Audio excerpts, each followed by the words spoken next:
All right, we are live. Hi everyone, I'm really excited to interview Lori Crizel, author, researcher, influencer, and owner of Lori Crizel Plus Partners. I got to know about Lori from Digital Futures Talk, and I have been following his work, and it's quite inspiring. I'm honored to host you. Hi there, Mayor. Thank you very much for the invitation.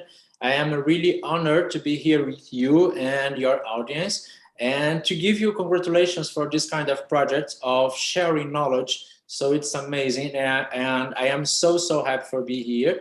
And first of all, I would like to say that I am from Brazil. So English is not my first language. So if I make some mistake, please, I apologize. Since now I apologize for that. No, it's perfect.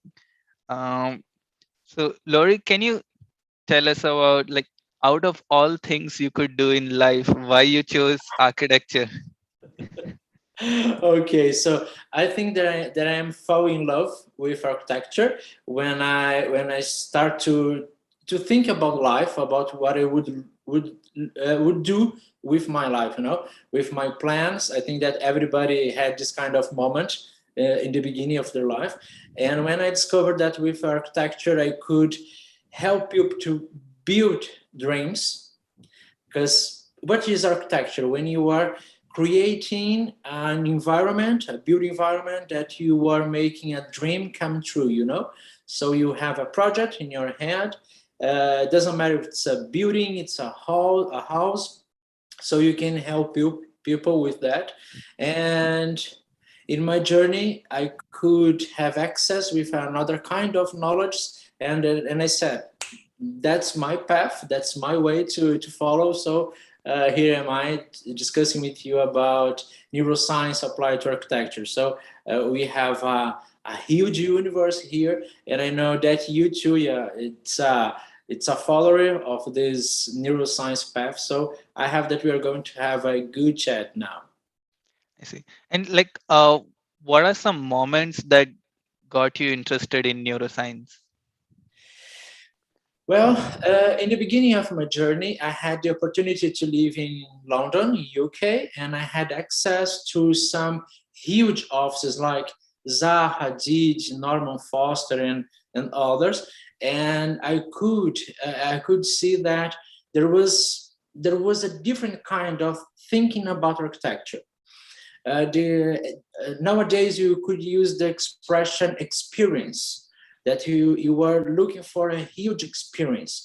And more or less at this time, I had access to ENFA, Academy of Neuroscience for Architecture, and I could see that this kind of knowledge, knowing about neuroscience and trying to understand what kind of things you can do with this kind of knowledge, when you translate it to architecture, to a design practice, so we could have some kind of tools to design practice.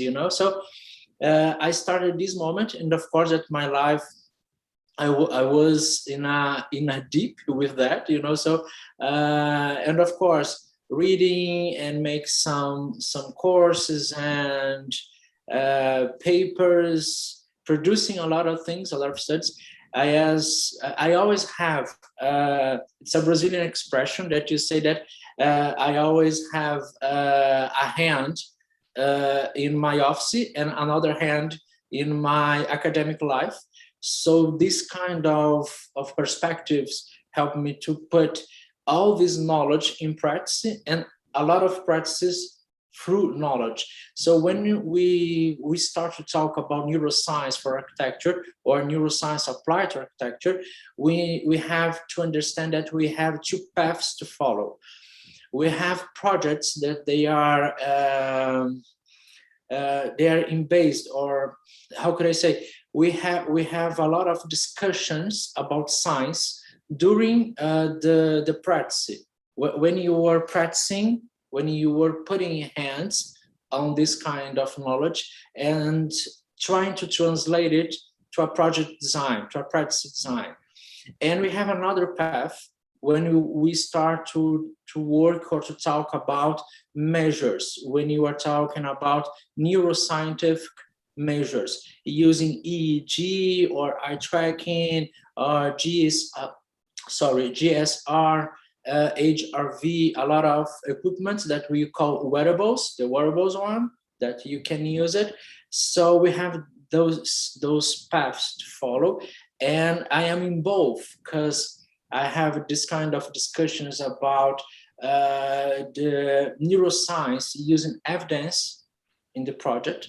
And the second one, in my office, we have a project called Neuro in Lab, Neuroscience in Lab. And we use this devices to have some answers and to use with our customers, but always we use it with students. So again, my office and academic life, so I use in both scenarios. Yeah. I see. That's quite interesting because like to have like both perspective of academia and professional life, because sometimes I observe that there's a gap between academia and profession, and I think like people like you knows like both industry where are they going, and they can bridge the gap well. So uh, according to you, like what are some areas in academia people are researching about neuroscience, and what are applications in profession where people are implementing it? Yeah. Well, we need to understand that the knowledge needs to be created. So when we have science, it doesn't matter neuroscience or another science being used, we need to translate this kind of knowledge to some practice. I think that when you have the knowledge or you know about something, but you can't translate it to your real life, that's fine, that's wonderful to know. But when you can translate it, it's a moment that you say, oh, now I understand, you know. For example, something that it's really real in the architecture environment.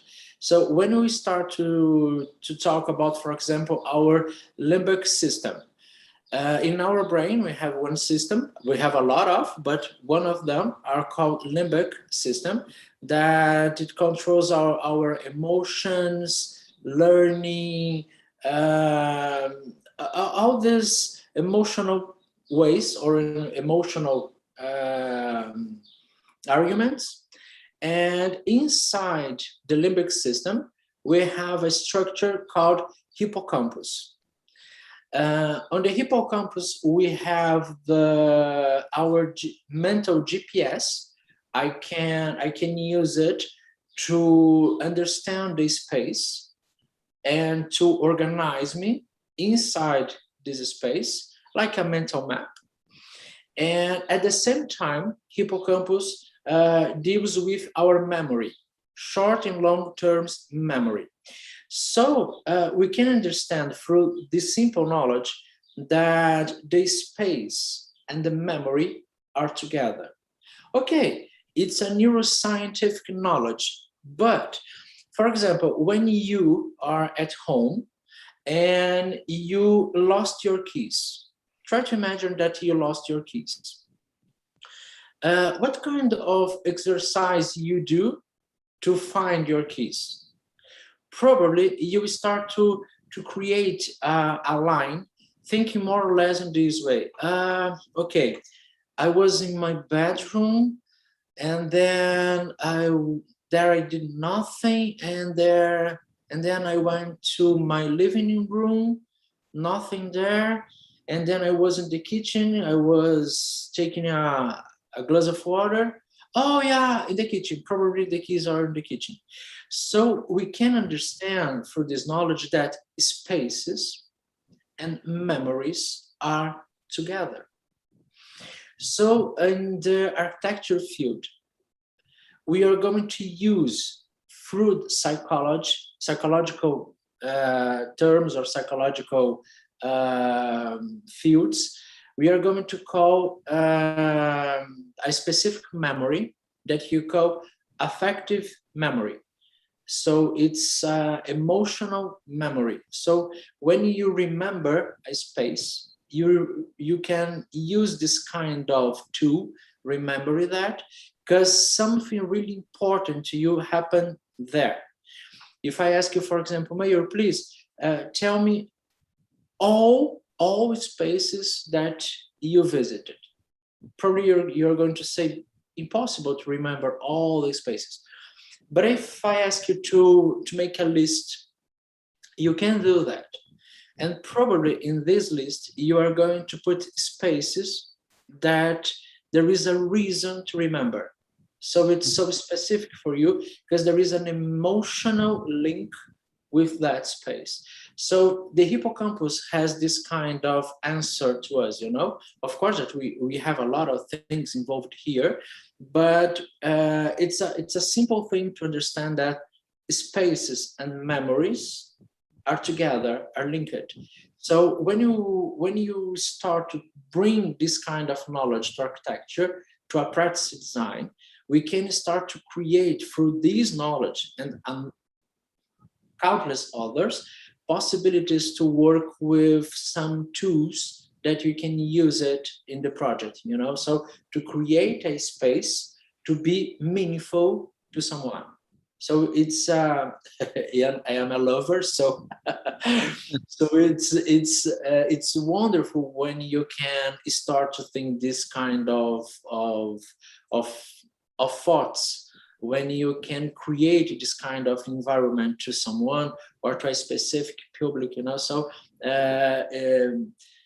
oh, we start working a different level, you know. We are in another architecture level when we start to do that. And of course we have huge authors that bring this kind of knowledge and start to creating this bridge between neuroscience and architecture. And we have a lot of discussions nowadays about that. Oh my god! Like the two examples you gave, Lori, was like quite hit the spot, and I'm wondering, like, so it looks like we are now translating from physical space to like memories and spatial experiences through this knowledge. So can you give like few examples where like this was applied to a real life project? Yeah, it's something real. We have to know that nowadays we have some works happening, studies happening, a lot of papers at exactly this moment.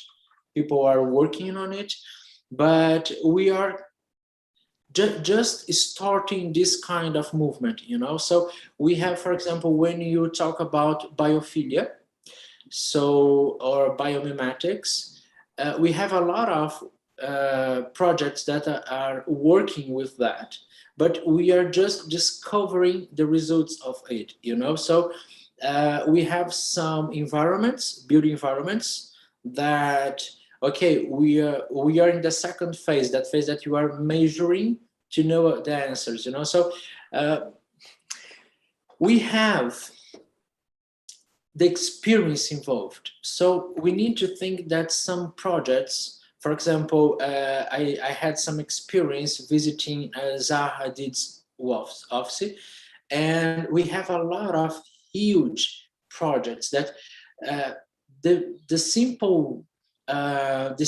fact that when you arrive in that space and you say, "My gosh!" So it's an experience, you know. So we have something involved here. But in my case, I am an architect, so for me to be there, there is a meaning. So another person that, okay, who Zaha Hadid is, you know. So for this person, oh, wonderful, but that's fine. So we need to understand that this kind of answer, it depends on the audience. Who is this public? For whom you are doing that, you know. So to have this kind of answer, we need to, I think that we need more steps. to say, oh, this is the real thing. We already have a lot of knowledge. We already have a lot of tools to work with that, like again biophilia, and a lot of tools or instruments to do that. But we are just creating a kind of protocol, to because in science, and that the most important is the question and not necessarily the answer. So this is a hypothesis. So we are trying to find if this is the real answer or another path to another question.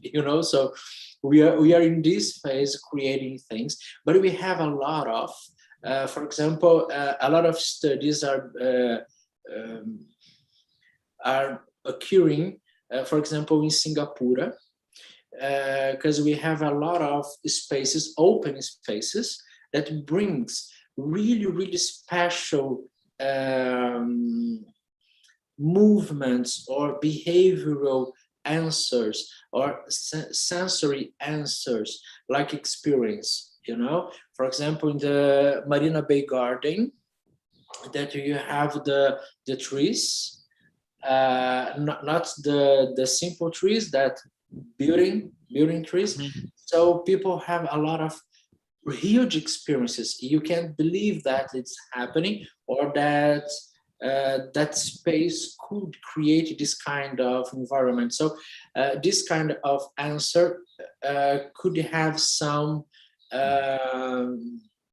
treatment when you change or when you translate this kind of knowledge, for example, measuring that to, oh, okay, so we can work with this in our practice design. So we are just creating some paths to discover something, but we need to understand that emotion is something that depends on a lot of things that is happening now with you, and not just the environment. So we need to separate this kind of analysis to work with a tool or a practice design, or to create a protocol above that. I see. That's uh, your answer made me wonder that, like, many times we feel, okay, let's say for example Zaha did building and people must be odd, but it also depends on like what type of personality or background of the users. Some, if there are engineers, they might be awed by the columns. If there are architects, they might be awed by the fabrication. So it's like, what are the triggers, what's the and how it's impacting. Yeah. It's like artwork, because people are going to love, and people are going to ask, okay, but what is the beauty here? So it depends on your background, it depends on your moment, it depends even with who you are with in this moment, together with you in that experience. So the answers are quite different. For example, oh, I don't like dark spaces. But when you are, for example, dating, a dark space can be a good Mhm, choice. So it, it mhm. depends. It depends on the moment that you are living, and the answer that this space is going to give you through your experience at the moment. So this kind of the things that we are discussing and discovering and trying to find a new way to follow.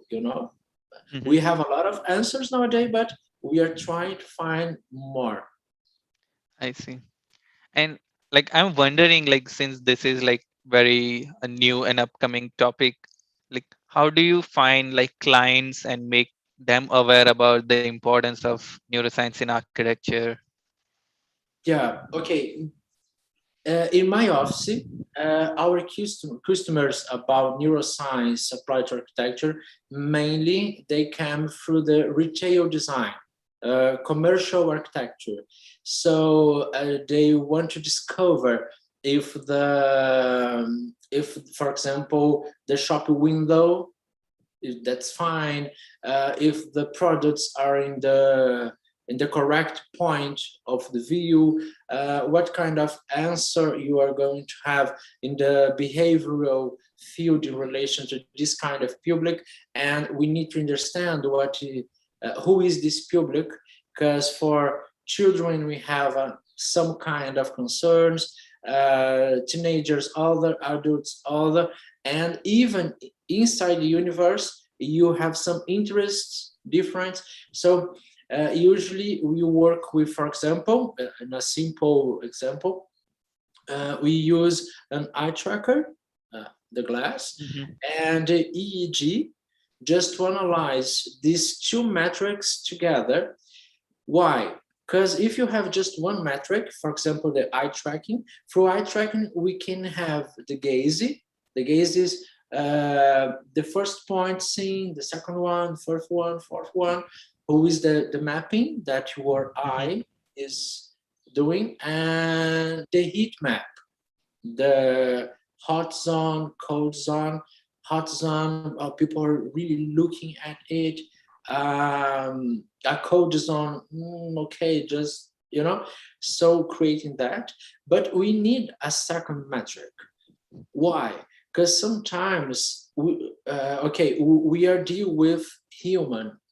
So sometimes, for example, I can stop my eye looking at something, but my mind is in another place. Mhm. So if I'm using just eye tracker, the equipment is going to tell me, oh, this point is important, this point is important. But your mind, you are, you are in another place. So the EEG together is going to say, okay, Mayuri is looking at it, but he's not paying attention on it. So we need to understand this kind of movements to have answers. And usually when people do that, people wants to know, which is the best part of the project. Mhm. My question is not that. My question is why the code zone, the code area is not hot. Why? Uh, Because the hot one, that's fine. The hot one, that's perfect. Well done. Check it. But the cold one, why the cold zone is not hot? So try to discover these kind of things.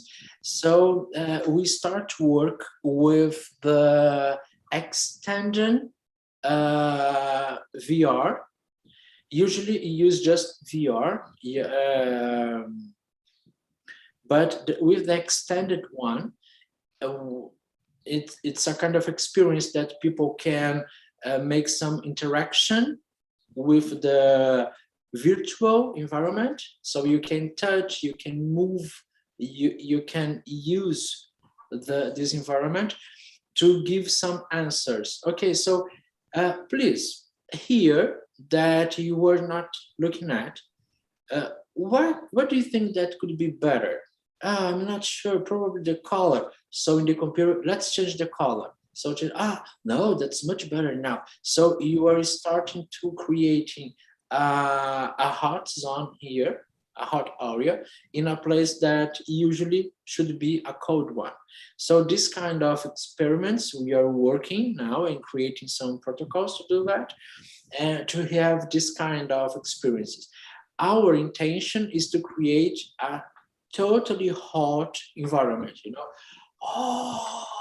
So this is the goal, but we are working on it. that's super interesting. Like combining multiple modes, because I've seen in artificial intelligence there is also like a current trend of multimodal where you could say a text and it can generate an image. So I'm curious, like a lot of this research also depends on what kind of questions you ask to the user or like the target market. So like for a research experiment, how do you determine the demographic of who's gonna test it? And Yeah, but we have a lot of factors here. We are hired to do this kind of work, usually the market team, the market the marketing Mhm. team, they have a population. We just help to understand why those people, usually customers of them, usually people are mixed. We have usually three groups: a group that they are customers, so people that know that trademark or that product. A second group, a group that doesn't have any kind of experience with this trademark, and the fourth one, a mix of them. You know, so we need to understand uh, some kind of positions or some kind of experiences through your background. Because if I am a customer that it's really usual for me uh, to live with this kind of product, I have one kind of answer, So, that's normal, that's okay. Oh, it's a good one, I love it. So there is an emotion involved here because I already know this kind of product or this kind of environment to show this product. And the second one, people that doesn't use this kind of product or they don't have any kind of link with this trademark, we can discover things to a new customer or to a new person in this kind of experience. So what kind of answer this person that doesn't know this kind of product or this object will give us, uh, having the experience to touch, to use it. And in the first group, we can mix all the information and using different scenarios or different colors or different position. For example, when you change your position, people, something that was really interesting, when you change the position, it doesn't matter.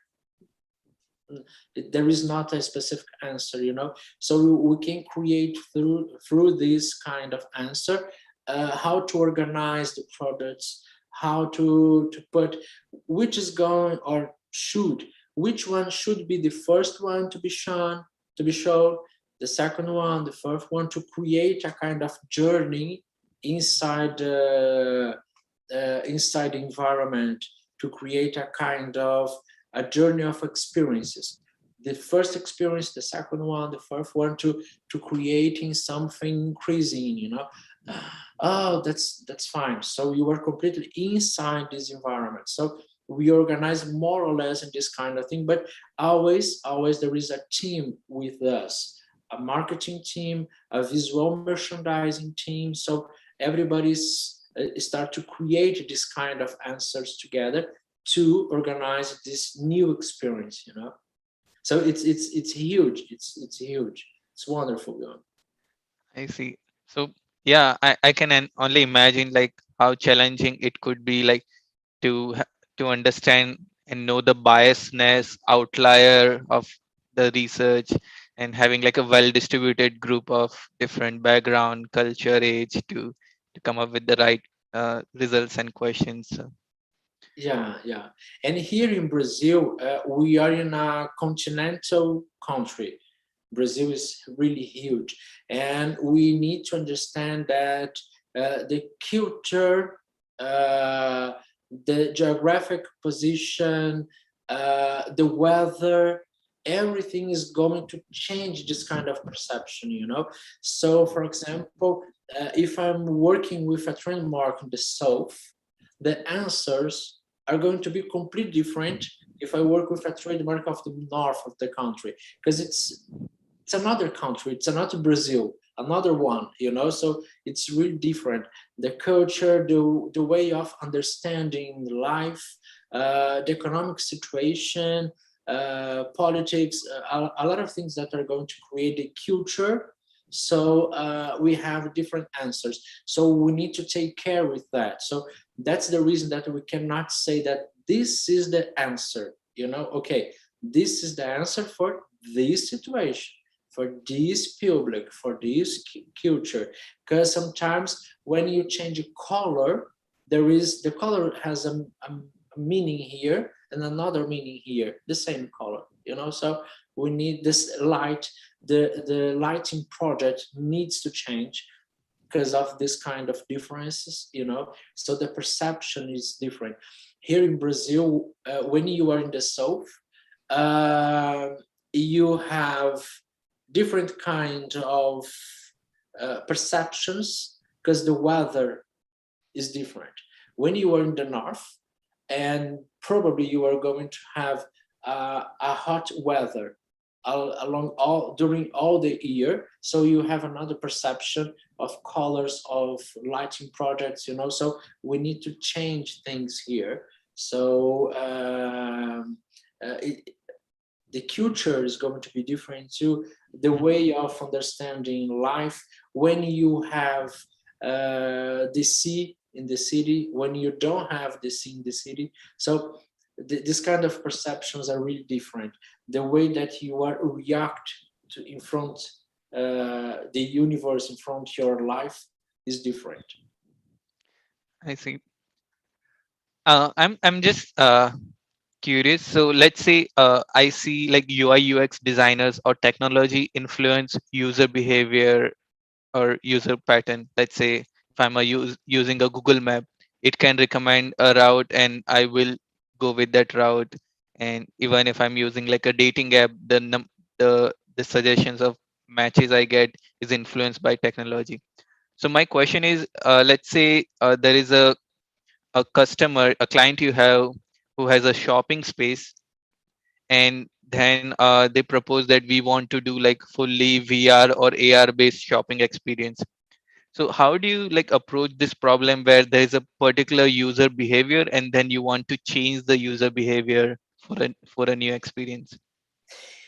Yeah, so as I told you, in these kind of situations, we have a marketing team with us. So usually we create this kind of compilation.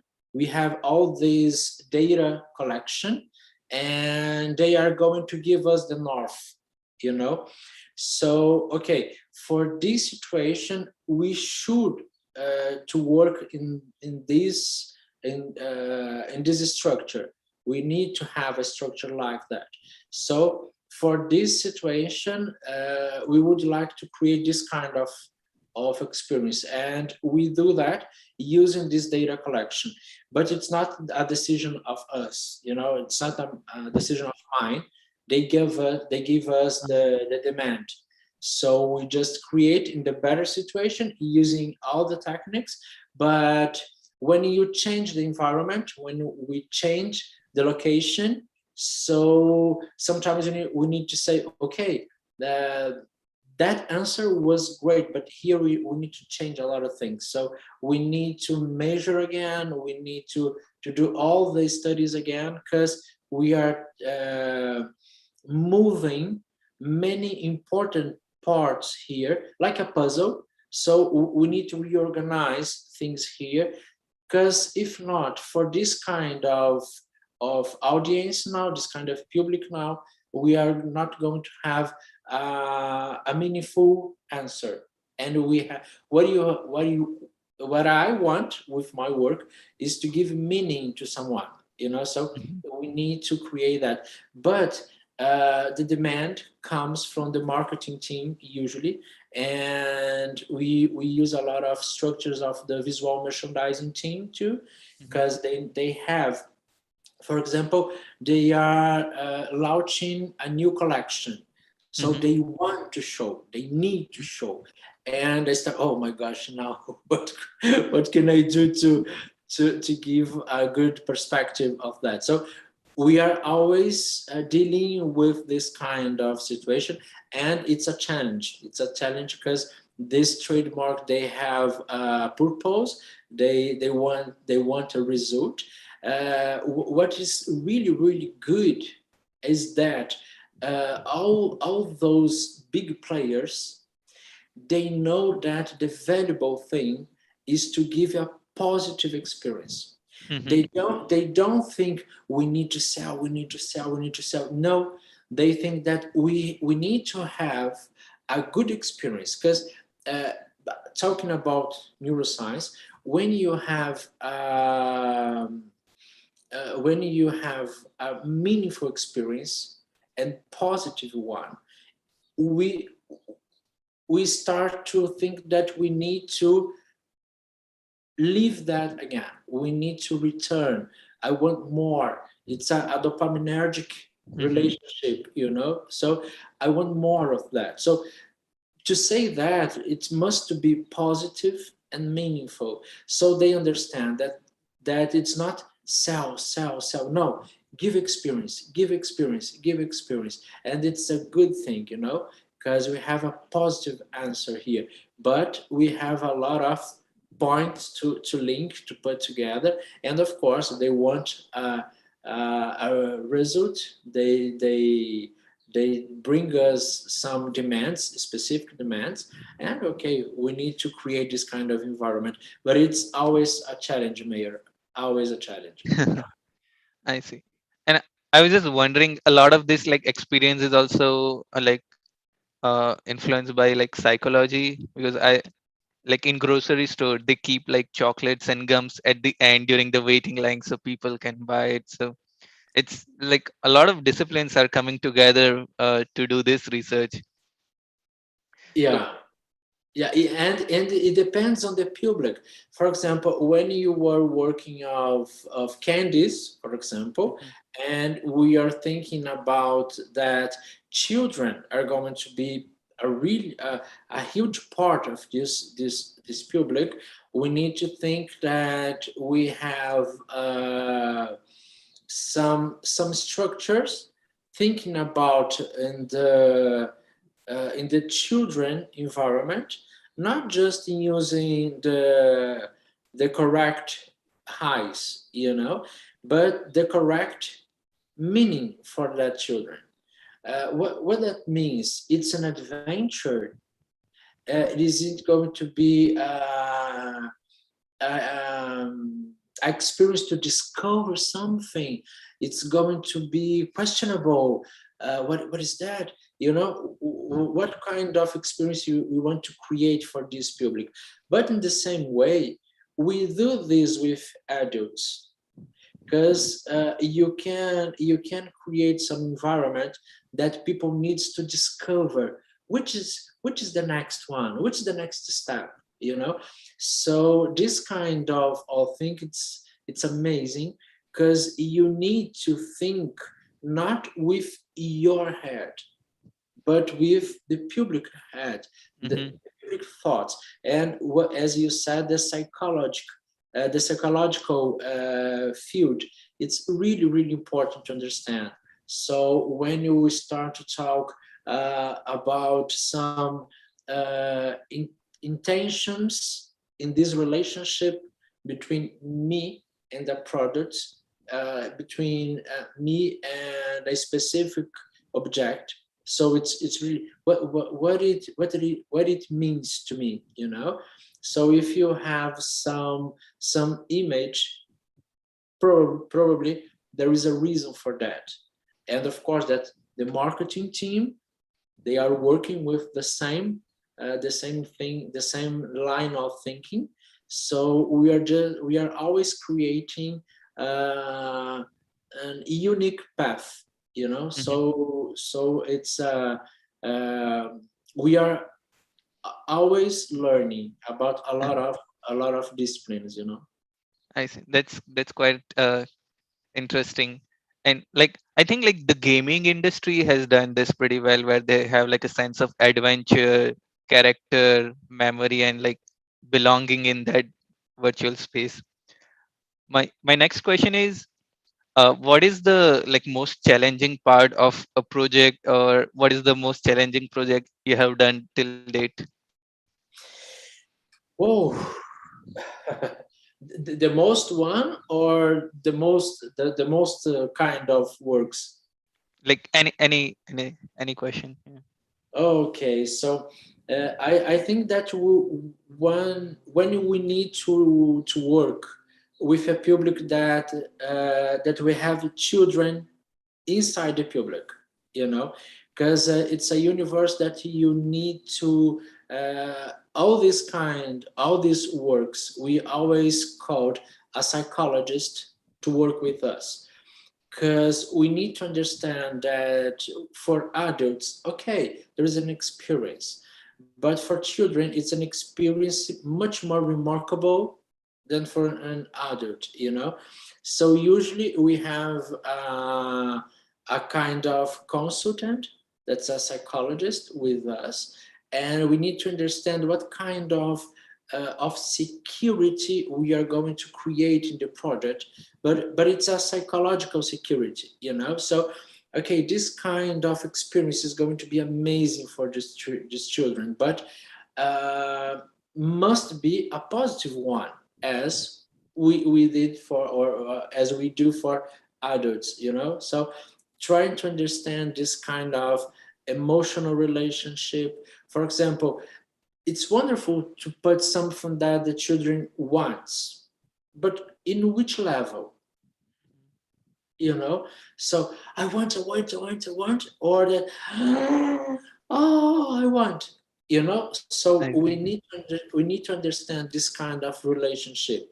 Again, the marketing team has a lot of answers about that, but we always bring with us a psychologist to give some norths. Okay, so here we are we call here a security level to Mhm. work, and it's going to be a positive for these children, to give some sensations, to give some perceptions. When you will start to work with sensory, olfactory, visual, a lot of fields that are going to create an environment for these children, like a parallel universe, Mhm. that for these children there is a meaning. It's meaningful for them. That's fine. That's fine, and of course the adults are going to be we are going to invite them for this experience too. So usually when we are talking about fathers and mothers, they start to live together this experience with the children, it's different when it's an adult that there is no relation with that children. Oh, that's fine, that's okay. But when you have your children there, you want to live that experience together. So I think that this is uh, uh, the most challenge that we have is when children is involved. I see. And like, what if there is like some kind of a conflicting interest? Like, let's say something which makes children very happy, and maybe adults find it annoying. So, how do Yeah. you do? Yeah. Uh, I think that the line that's going to divide these two universes are really really tight one. So because sometimes we create something that it's amazing, but again, amazing for whom? So who is this public involved? We usually work with the marketing team with some kind of levels of interests.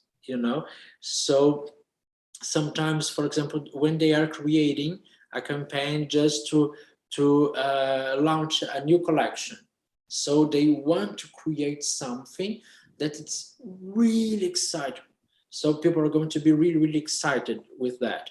So it's going to be just a temporary uh, project, just for a, a period, you know. More than that, it's going to be annoying, because uh, you cannot go with your stress line so high for so long. We need to have a break, so when you work with this kind of things, usually we create just a project to be alive just for a period, and after that we need to change again to a normal level, because if not, through excited, you can feel like annoying thing, so I can give you experience, and it's going to be a huge one just a period. After that, that's fine.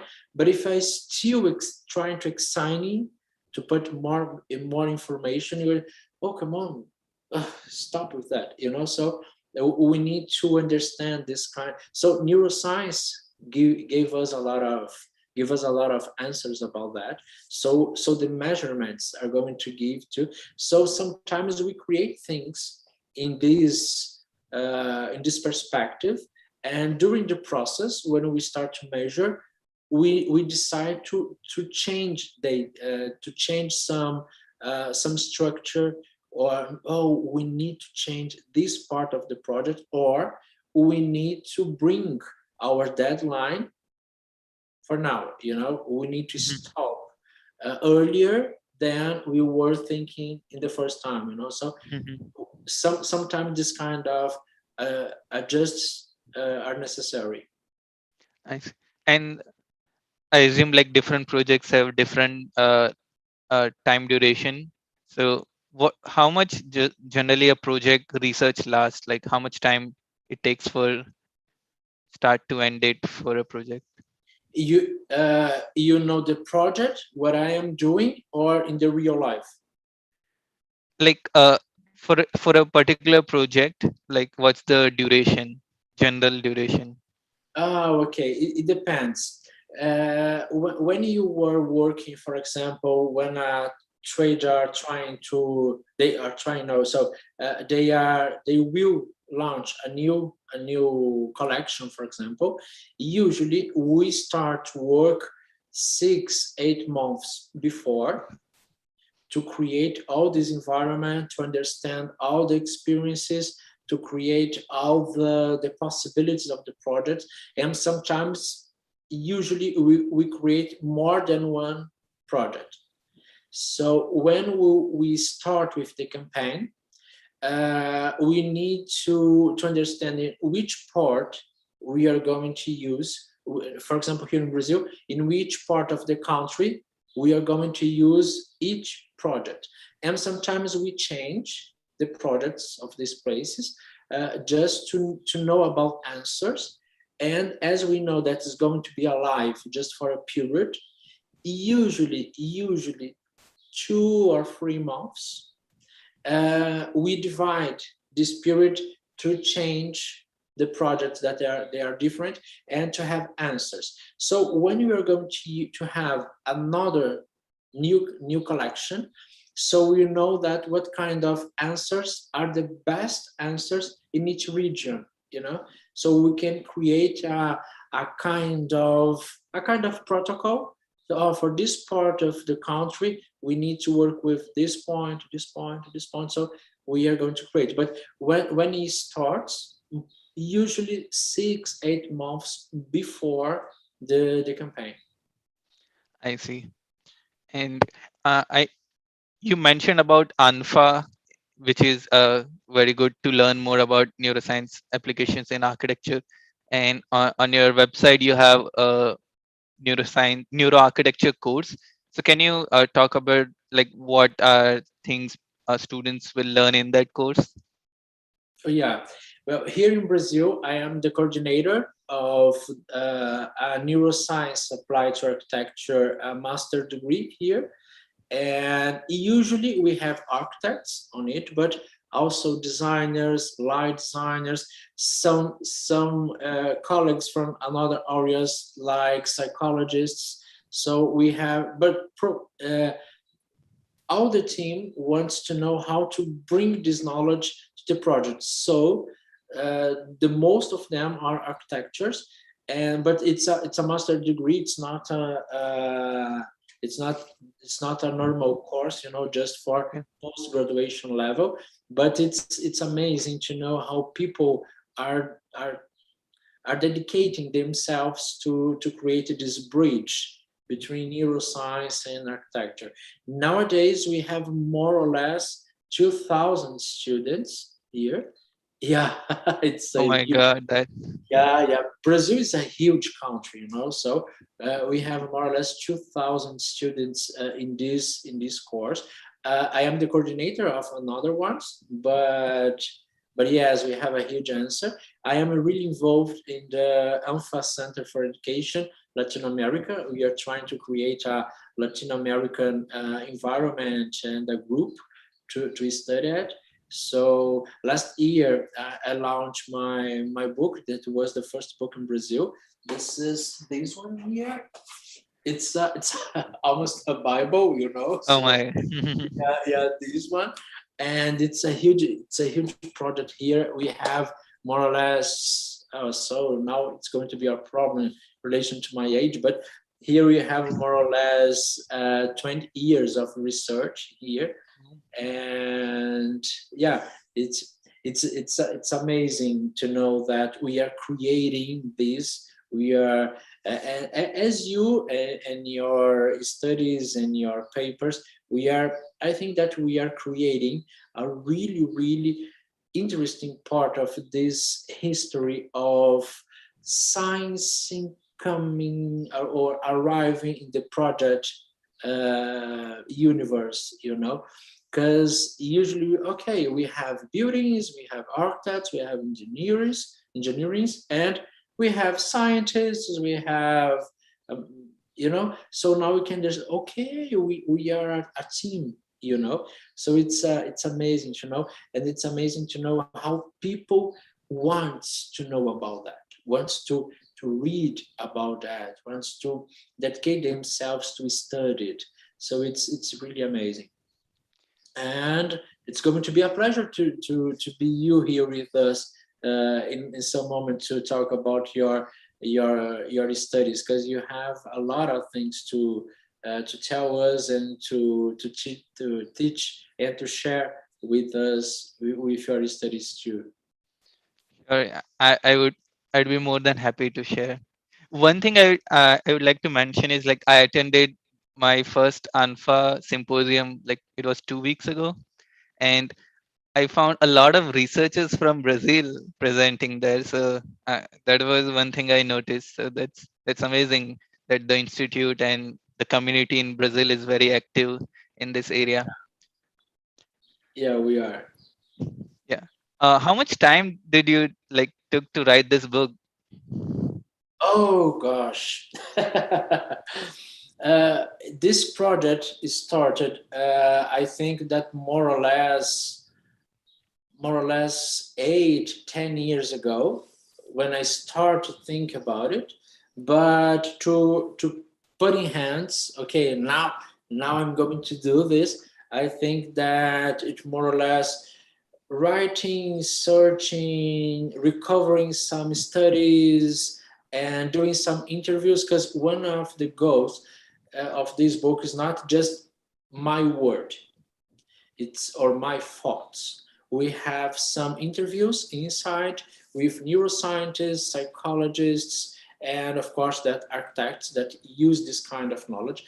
So to organize all these things and put in the in a good visual, and okay, this process more or less 4 or 5 years.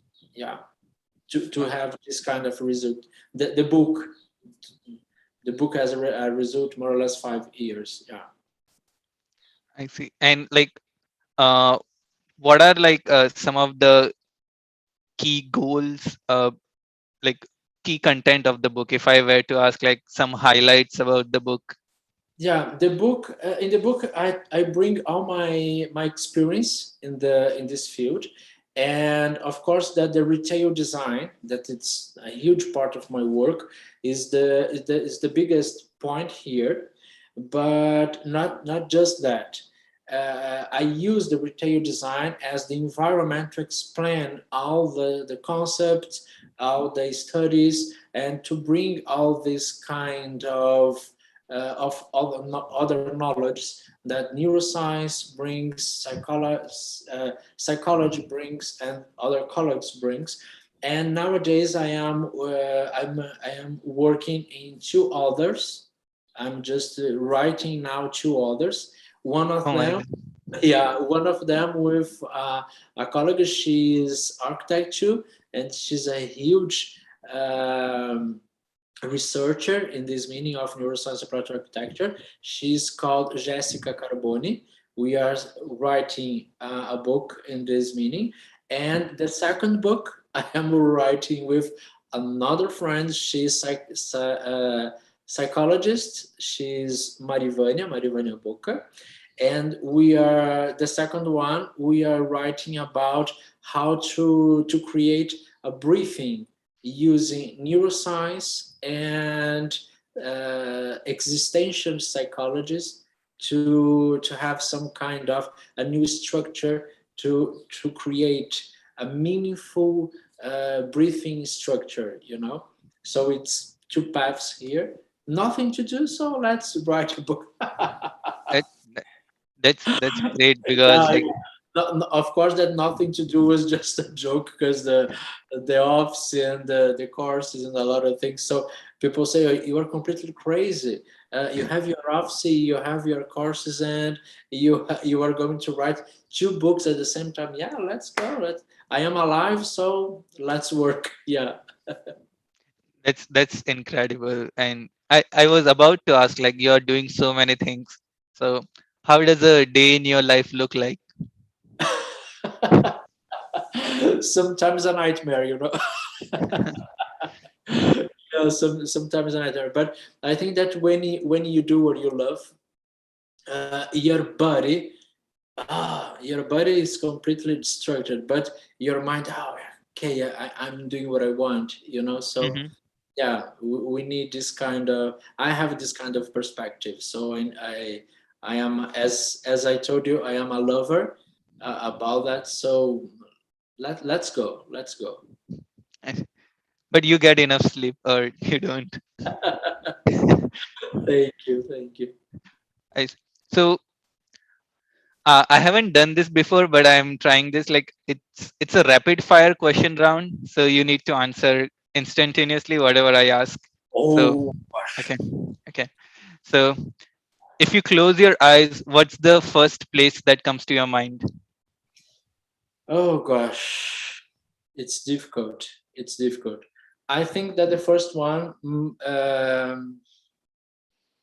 my mother's house, because I have a lot of emotional links with this place. I think yes. When I try to feel stronger, I think on it. I think yes. Who's your favorite architect? My gosh.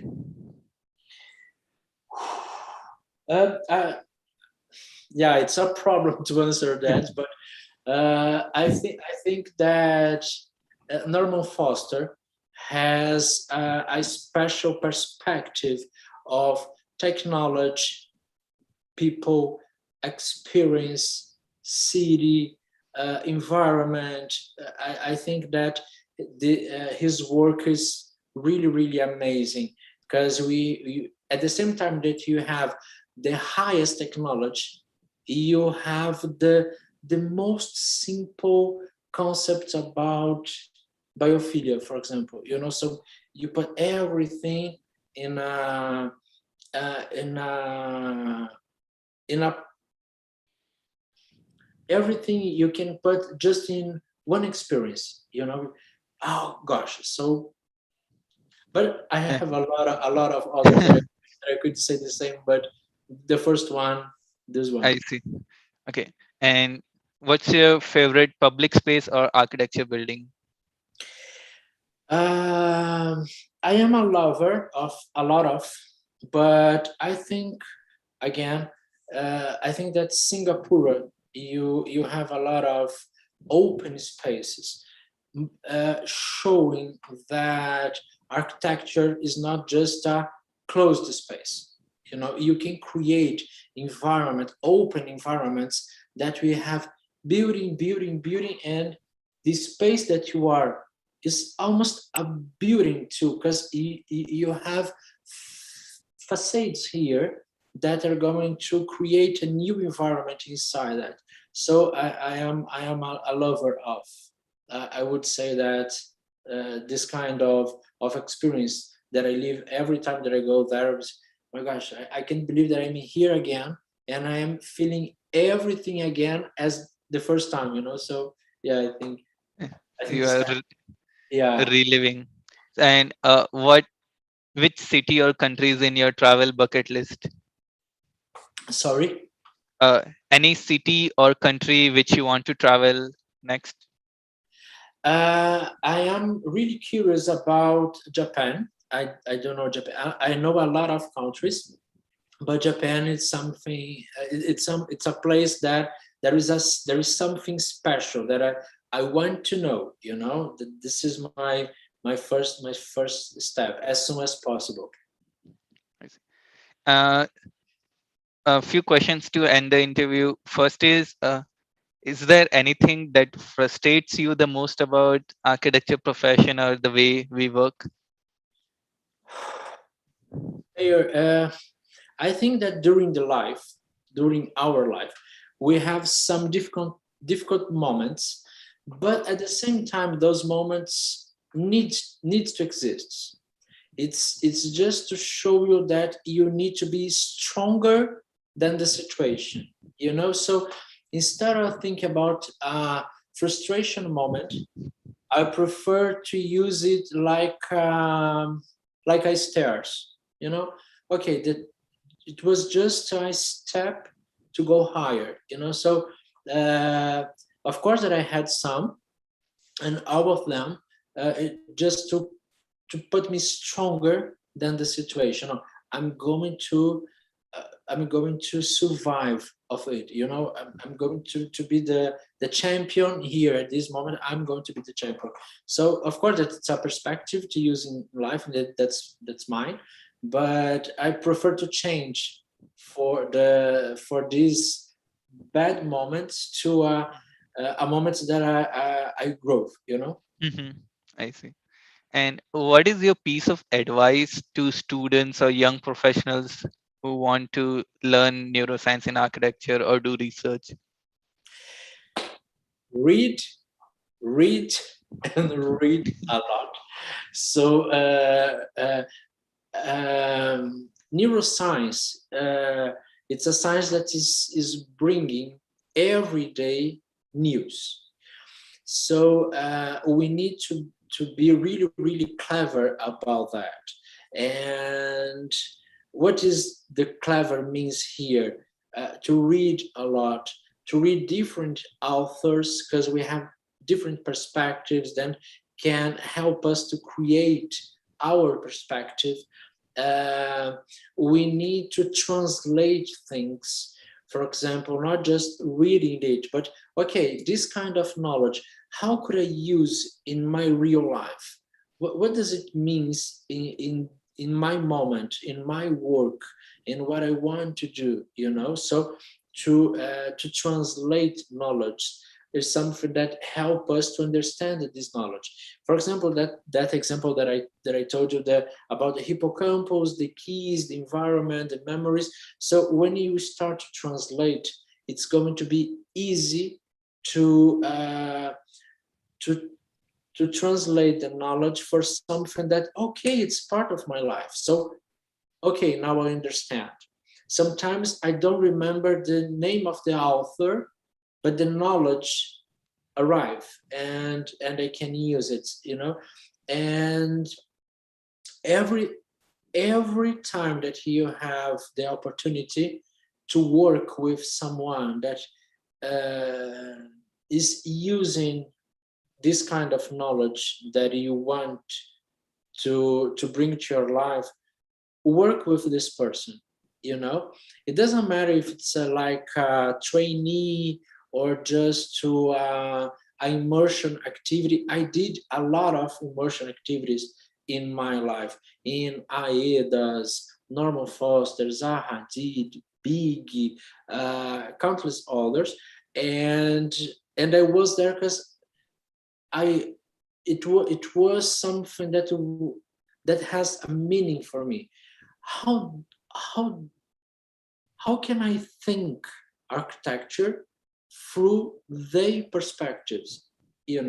So it's something that bring a lot of knowledge, a lot of expertise for you doing that. So reading, It's the first step, to translate this information, not just information, translate, work with the information, and be part of a group or of a team, or at least you need to have contact with someone that is using this knowledge for something real. So knowledge translate reality, so you are going to create this kind of steps to our lives, our professional lives and personal lives too. I see. That's a great piece of advice. And I feel like also working with those different firms, like you get to know how they think. Every firm has its own different culture and how they implement things. So you could like compare and contrast and figure out what works for you. Yeah. Well, I have that culture is something that we need to study too, because uh, the meanings are different, and we need to, above all, to respect. Hmm. We need to respect the other. We need to understand that, for example, we talk about empathy. So Hmm. we need to go to the other's place and try to visualize the universe, the life through their perspectives. So to respect. Oh, it's beautiful. It's beautiful for whom? Oh, it's ugly. It's ugly for whom? Why? The all the elements that are involved in culture, we need to respect, and to respect we need to study, we need to ask, we need to be a student, asking for a teacher. Who is this teacher? A person that lives inside this culture. uh, why do you perceive this with this meaning? What's the importance of it? So when you respect, you can create a background for yourself. You can understand that your points of view are just yours. And when you, for example, when you are doing a project, a house, you are not, you will not design for you. You will design for someone. And when we were talking about culture, is the same. Things that you are thinking, you are not thinking about your mind. You're not thinking about your heart. You need to think about with their minds, their hearts, the respect. When you respect, you are going to acquire a lot of knowledge, experience, another respect, because people are going to respect you because you respect them. And Hmm. you can open boundaries, you can broke some boundaries, you can broke some frontiers, you can change the level of what you are doing. So uh, this kind of position, it's a position, this kind of position of respect, everything that belongs to the others, it's the best way to create everything that you can imagine in your life. Yeah, yeah, totally like resonate with that. Like many times, like we develop some kind of ego, and we need to remove that, be humble, place ourselves in our users' shoes, and like understand the whole experience. It's quite important. That's perfect. Yes. Yeah. So, my last question is there any book or mentor who had a big impact in your life? Oh, some. I have some. What could I say? It depends on the subject. It depends on the topic. But I could say that some authors, uh, they gave me really important norths.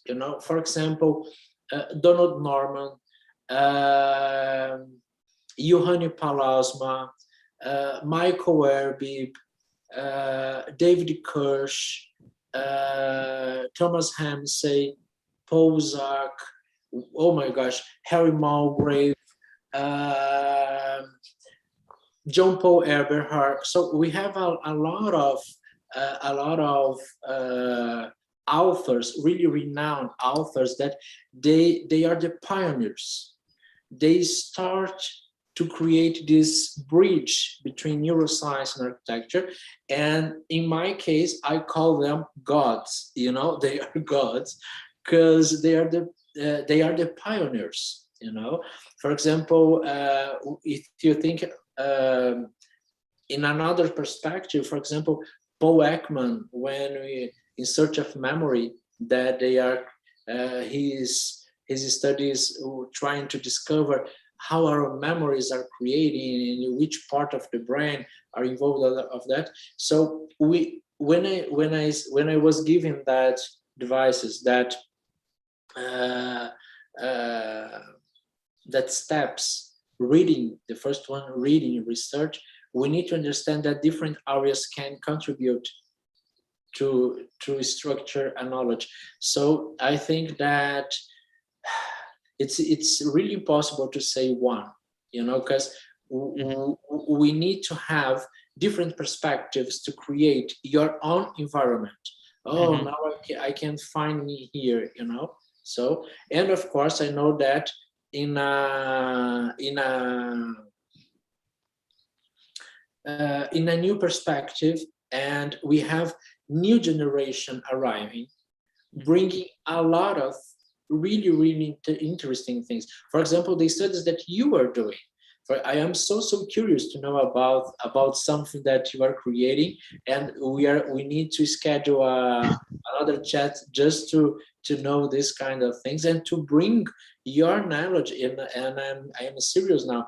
I really want to bring this kind of knowledge that you are working in to our courses here, because when we talk about learning machine, for example, it's a new step in architecture. So we need to create this kind of bridge.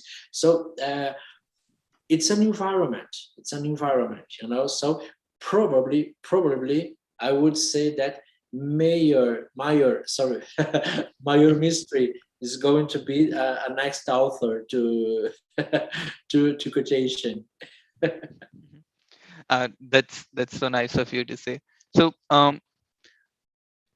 one thing I would like to say is in Anfa, I saw like Michael Airbnb chairing the panel, and there was a presenter who like was citing neuromorphic architecture, and his name was there, and he was chairing the panel. So that was like a cute moment where the researchers and the people who coined those terms were in the same virtual room. Yeah, that's really fun. Yeah, because we are as I told you, they are like gods, you know. So they are the pioneers. They are the guys, you know. There is a Brazilian expression that say you are the guy, you know. So they are the guys about that. I see. Yeah, I think it it was a great interview. I learned a lot from you, Lori. You are very humble, supportive, and you shared a wealth of knowledge with us. So I appreciate your time to do this. Oh, the pleasure is mine. I'm really honored to be here with you. Thank you very much for the invitation. I hope that once again, English is not my first language, so if I commit some mistakes, I apologize for that. But it was a pleasure. It's an honor, and I think that we need to schedule another one to talk about your projects and to thank you about for your audience to be here with us. And I am here, you have my contacts, and okay, I'm here to whatever you need. For sure, I'll share all your social media contact in the video description. So if people are interested to reach out to you, they can. Yeah. Thank you very much. Thank. It's going to be a pleasure to be in contact Yeah. with all your audience. Yeah. Thank you. Have a nice rest of your day. If I am ever in Brazil or if you come in Chicago, it would be lovely to meet. Okay, it's going to be wonderful. Yeah.